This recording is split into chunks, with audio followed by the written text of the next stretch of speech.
Voilà. Donc, qui sont les conducteurs ou les véhicules qui sont en faute dans cette mise en situation?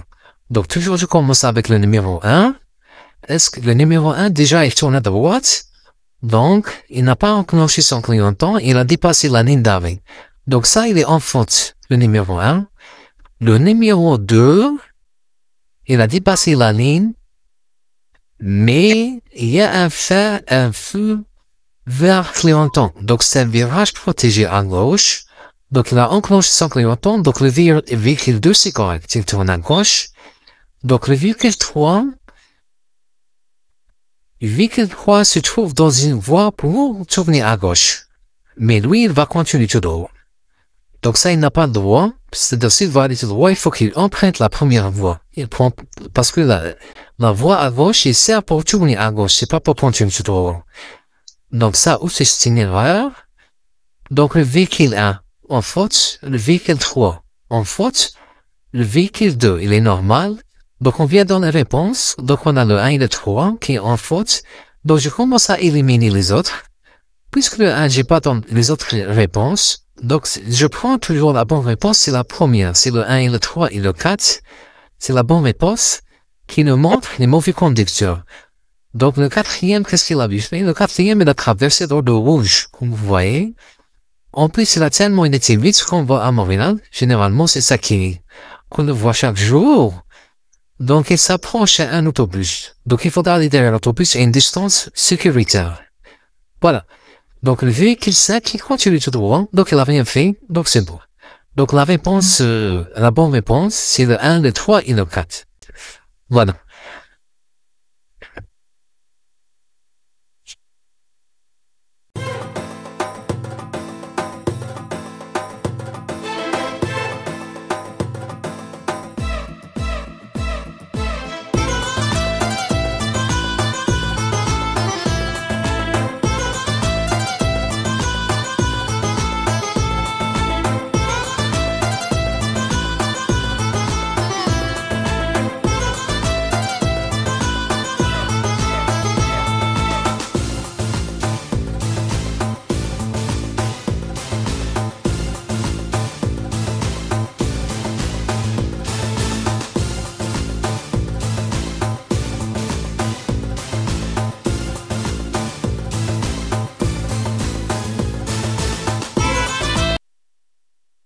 Voilà. Donc, on passe à une autre mise en situation. Donc, on a ici le véhicule 1. Qu'est-ce qu'il fait? Donc, en fait, il coupe, il est jaune, mais il a enclenché le clignotant, et il tourne à droite. Donc là, il y a une petite erreur. Je pense que là, ça qu'ils ont fait une petite erreur ici. Parce que normalement, quand on dépasse un cycliste, on enclenche le clignotant à gauche. Mais là, il tourne à droite. Donc, faut analyser comme ça. Donc, il n'y a pas de véhicule d'urgence. Il n'y a pas un véhicule prioritaire. Donc, j'analyse comme ça. Donc, lui, il tourne à droite. C'est pour ça qu'il a enclenché le clignotant à droite. Donc, c'est correct. Donc, le véhicule 1, c'est beau. Le véhicule 2, il a enclenché le clignotant à gauche, mais il a copié la ligne continue. Donc, le véhicule 2, il a fait une faute. Le véhicule 3, c'est correct. Il a enclenché son clignotant, mais il veut tourner à gauche. Donc, il n'y a pas de souci. Le véhicule 4, donc il tourne à droite, mais dans le rouge. Ici, il n'a pas le droit de tourner à droite, mais la photo n'est pas claire. Quelquefois, on peut tourner à droite. Dans le rouge, s'il n'y a pas une contre-indication.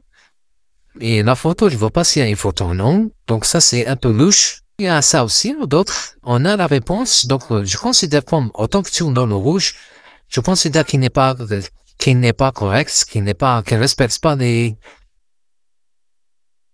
le code de signalisation, le code de sécurité routière. Donc, on a dit le 2 et le 4.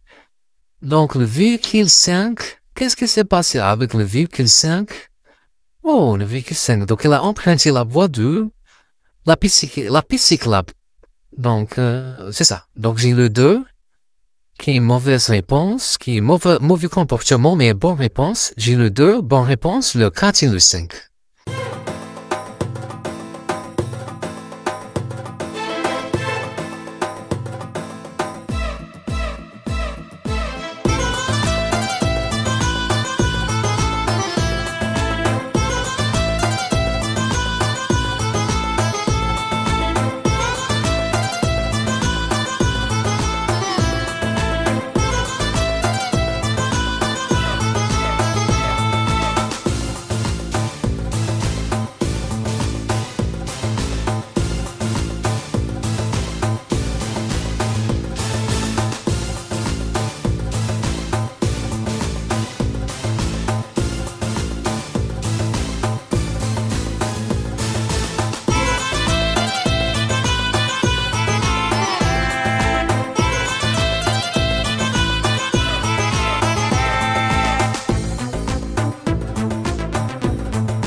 On continue avec les mises en situation. Donc, dans cette mise en situation, on va trouver les véhicules qui sont en faute. Donc, je commence toujours avec l'élimination. Donc, le véhicule 1, est-ce qu'il est en faute? Il a enclenché son clignotant, il tourne à droite, il a le virage protégé, donc son virage est beau. Donc, il n'est pas en faute. Je vais aller vers le véhicule 2. Le véhicule 2, il tourne à gauche, il a emprunté la bonne voie, il a enclenché son clignotant, le virage est protégé, donc c'est beau. Je vais aller vers le véhicule 3.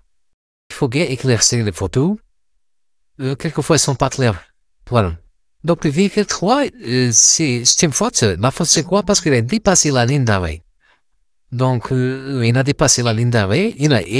En fait, il est immobilisé sur la ligne d'arrêt. Son véhicule.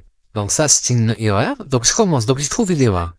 Donc, je commence maintenant avec la technique de élimination. Après le véhicule 4. Le véhicule 4, c'est sa moto. Donc, la moto, il a immobilisé après la ligne. Donc, c'est une faute.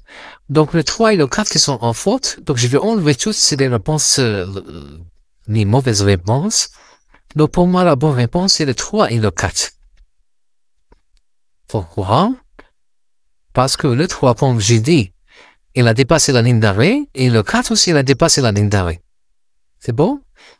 Quoi d'autre aussi? Le véhicule 5, c'est correct. Il va tout droit. Donc, il a gardé la distance sécuritaire. Le véhicule 6 aussi, il tourne à gauche. Donc, il a enclenché son clignotant. Tout va bien. Donc, le 3 et le 4, c'est la bonne réponse pour les véhicules qui ne respectent pas le code de la route.